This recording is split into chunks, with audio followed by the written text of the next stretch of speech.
তাহলে এখানে চলে আসি। তাহলে এখানে চারটা বাক্য, আই রিড বুকস ইয়েস্টারডে, এটা যদি খেয়াল করেন, তারপরে এখানে হচ্ছে আই রিড বুকস ইয়েস্টারডে, এরপরে আই ওয়াজ রিডিং বুকস, এরপর I had read books, I had been reading books for 2 hours before you came. এই চারটা বাক্যের মধ্যে যদি আমি খেয়াল করি তাহলে পরিবর্তনটা একদম প্রথমের মতো, অর্থাৎ ভার্বের মধ্যে কি হয়েছে, পরিবর্তনটা হয়েছে। তাহলে এখানে হবে যে এখানে হয়েছে কোথায়, রিডে, এই যে রিড, এটাও তো হয়েছে রিড। তারপর এটা তো হয়েছে ওয়াজ রিডিং, এরপর এখানে হয়েছে হ্যাড রেড, তারপর এখানে হয়েছে হ্যাড বিন রিডিং। কেমন, এই চারটা বাক্যের মধ্যে বা এই চারটা বাক্যের মধ্যে চারটা জায়গায় কি হয়েছে, পরিবর্তনটা আসলে হয়েছে। বাকিগুলো কিন্তু সেম। ও আরেকটা কথা বলে রাখি, এখানে কিন্তু সিন্স বা ফর একটা আসবে। এই যে এখানে ফর আছে, এই যে ফর, তারপরে এখানে মাঝে মধ্যে সিন্স দেখবেন হয়তো অ্যাড করা আছে। ওই সিন্স বা ফরেরটা আমি লাস্টের সাইডে আলোচনা করতেছি। এটা যদি আমি এখন এখানে বুঝাই তাহলে এই যে স্ট্রাকচার যেটা মানে কঙ্কা যে বাই করছি ওটার টেকনিকটা আমি ভুলে যাবেন, ওই জন্য ওইটা সাইড করে রাখছি। তাহলে দেখেন এই চারটা বাক্যের মধ্যে এই চার জায়গায় কি হয়েছে, পরিবর্তনটা আসলে হয়েছে।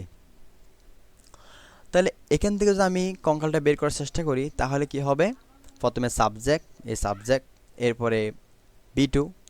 দেখেন এখানে আপনি চিনতেছেন না যে ওই রিডের একটা বি1, একটা বি2, একটা বি3 আছে।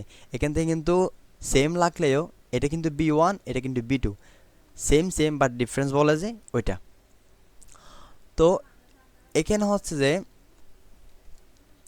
রিড এটা বি1 আর রিড হচ্ছে বি2, তাহলে subject plus B2 plus extension মানে বাকি অংশ, এই যে বুকস ইয়েস্টারডে এটা হচ্ছে বাকি অংশ। তারপর এই লাইন থেকে যদি আমি স্ট্রাকচার বের করার চেষ্টা করি তাহলে ওয়াজ রিডিং, মানে এখানে হবে যে ওয়াজ অয়ার, কি হবে ওয়াজ অয়ার, ওয়াজ বা অয়ার, তারপরে বার প্লাস আইএনজি, ওয়াজ বা অয়ার প্লাস বার প্লাস কি আইএনজি। এবার এ বাকি কি হবে, হ্যাড প্লাস বি3। আবার বলতেছি এটা বি1, এটা বি2, এটা বি3, তিনটা সেম হলেও উচ্চারণের দিক দিয়ে পার্থক্য আছে। এটা হচ্ছে রেড, তাহলে আই হ্যাড রেড বুকস মানে হচ্ছে যে হ্যাড প্লাস বি3, এটার গঠন কি হ্যাড প্লাস বি3।